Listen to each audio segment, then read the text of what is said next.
ప్రముఖ నిర్మాత KP Chowdary alias Krishnaprasad Chowdary ఆత్మహత్య చేసుకున్నారు.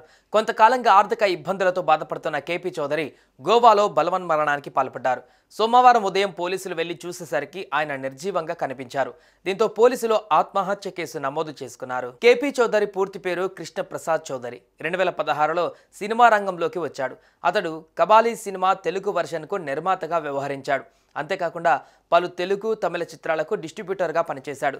సర్దార్ గబ్బర్ సింగ్, అర్జున్ సురవరం, సీతమ్మ వాకిట్లో సిరిమల్ల చెట్టు వంటి సినిమాలను డిస్ట్రిబ్యూట్ చేశారు. కేపీ చౌదరికి సినీ రంగంలో పెద్దగా కలిసి రాలేదు.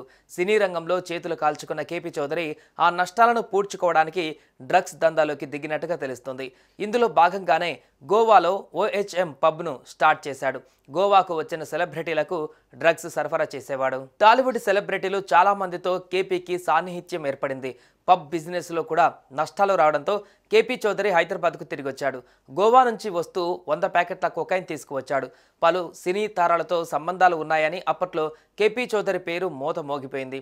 సెలబ్రిటీలతో హగ్గులు, ముద్దులు ఇలా పలువురు లేడీ యాక్టర్స్తో కేపీ చౌదరి చాలా సన్నిహితంగా ఉన్న ఫోటోలు అప్పట్లో చర్చనీయాంశంగా మారాయి.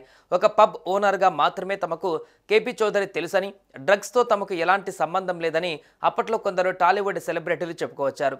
హైదరాబాద్లోని వరలక్ష్మి టిఫిన్స్ డ్రగ్స్ కేసులోనూ కేపీ చౌదరి నిందితుడిగా ఉన్నారు. గతేడాది జూన్లో Kabali movie producer KP Chowdary arrest కావడంతో సినీ సెలబ్రిటీల గుండెల్లో గుబులు మొదలైంది. చౌదరి నుంచి 4 మొబైల్ ఫోన్లు స్వాధీనం చేసుకున్నారు. పోలీసులు కాల్ డేటా, వాట్సాప్ చాట్లను విశ్లేషించారు. చౌదరికి సంబంధించిన సెల్ ఫోన్ డేటాతో పాటు గతంలో వాడిన డేటాను వెరిఫై చేశారు. కాల్ డేటా, వాట్సాప్ చాట్లలో ఇండస్ట్రీకి సంబంధించిన వారి పేర్లతో ఒక లిస్టును తయారు చేస్తున్నట్టుగా తెలుస్తుంది. దీంతో ఎవరి పేర్లు తెరపైకి వస్తాయన్నది ఉత్కంఠగా మారింది. 2023 జూన్ 14న డ్రగ్స్ కేసులో కేపీ చౌదరి పోలీసులు అరెస్టు చేశారు. డ్రగ్స్ కింగ్ పిన్, నైజీరియాకు చెందిన డ్రగ్స్ పెడ్లర్ రాకేష్ రోషన్తో కేపీ చౌదరికి ఉన్న సంబంధాలపైన పోలీసులు అప్పట్లో ఆరా తీశారు. ఇక ఇప్పుడు ఆయన గోవాలో ఆత్మహత్య చేసుకున్నారు.